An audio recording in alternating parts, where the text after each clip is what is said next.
Hanouka. Nous connaissons tous l'histoire de Hanouka, la victoire miraculeuse des Hashmonaïm sur les Grecs. Il y a aussi la petite fiole qui devait durer durant un jour, elle durera durant 8 jours.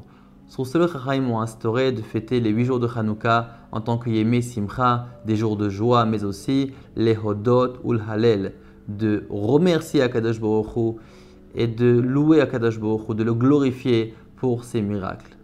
Contrairement à Purim, nous pouvons voir qu'à Hanouka, nous n'avons pas l'obligation de marquer la fête avec un mishté, avec un festin, avec un repas.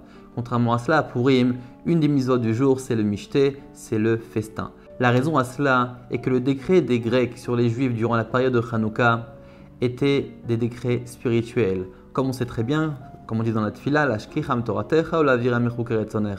c'est-à-dire que les Grecs voulaient faire oublier aux Juifs la Torah de Dieu, voulaient faire aussi oublier le commandement, les mitzvot qu'Akadosh Baruch Hu a donné au Bnei Israël.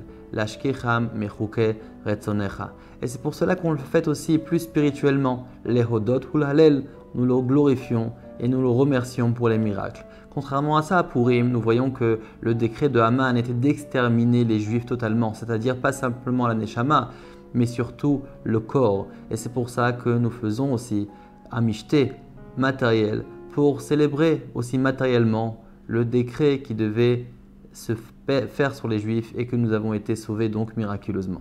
Étant donné que Hanouka sont des Yemé Simcha, des jours de joie, nous n'avons pas le droit de jeûner les jours de Hanouka. C'est pour cela que même un Khatan ou une Kala qui célèbrent leur mariage le jour de Hanouka ne jeûneront pas ce jour-là. Pareillement aussi, si Chaz Shalom, une personne a perdu un de ses parents, pour les communautés qui ont l'habitude de jeûner le jour du Yortzeit, si le Yortzeit tombe et est marqué durant Hanouka, ne jeûneront pas ce jour-là. Cette joie-là est aussi marquée dans la Tfila. Nous savons très bien que dans la Tfila, nous récitons le Hallel, donc c'est Teilim de reconnaissance envers Kadosh Baruch Hu.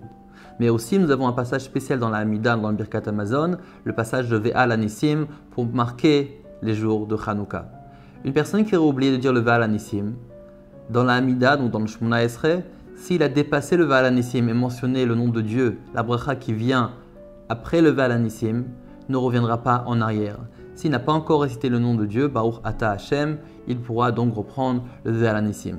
Dans le Birkat Hamazon, s'il a dépassé le Ve'al Anissim, il pourra le rattraper s'il se trouve dans l'Arachaman. Dans l'Arachaman, il pourra dire Arachaman, Huya Selanonissim, Kemo Sheasa Lavotenu Bayamim Ahem Izman Hazeh, et après il commence le passage qui correspond au Hanouka. Durant le Kriyat Torah, la lecture de la Torah, nous lirons un passage particulier en l'honneur de Hanouka. Durant Hanouka, nous avons le droit de travailler.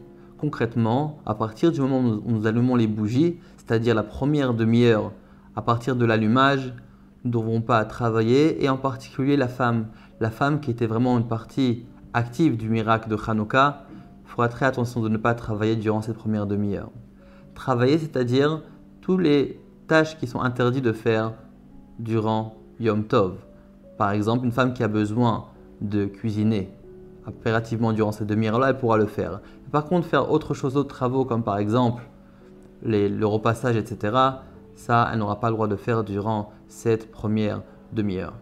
Nous avons plusieurs minagim durant Hanouka. Certains ont l'habitude de consommer des produits laitiers durant Hanouka.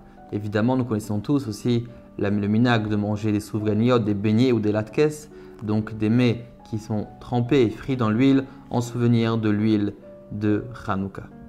Nous avons aussi le minag Israël de jouer à la toupie durant Hanouka. Il y a aussi Hanouka Geld, l'argent que nous distribuons durant Hanouka. Évidemment, en général, c'est plus répandu de le donner aux enfants, mais en réalité, on devrait donner aux enfants et aux plus âgés, même aux enfants qui sont mariés déjà, même femme à son mari à sa femme, etc., etc. Même professeurs à ses élèves devront donner aussi Hanouka Geld. Hanouka Geld, il est vrai que nous rajoutons encore plus de données le 4e, le 5e jour, plus que d'habitude, mais concrètement, il serait bien judicieux, selon les mots du Rabbi, de donner Hanouka Geld tous les jours. Hanouka veut dire aussi Chinour. Chinour, c'est-à-dire éducation. C'est pour cela que pendant les jours de Hanouka, et en particulier lorsqu'on va allumer la Hanoukia, on essaiera de faire un effort concernant le Chinour, c'est-à-dire de profiter de la situation, de la lumière que Hanouka nous apporte pour justement raconter l'histoire de Hanouka, investir encore plus dans l'éducation et pas simplement l'éducation de nos propres enfants, mais aussi l'éducation de autrui. Faire miftsaïm et répandre la lumière autour de nous. Donc à sa mère.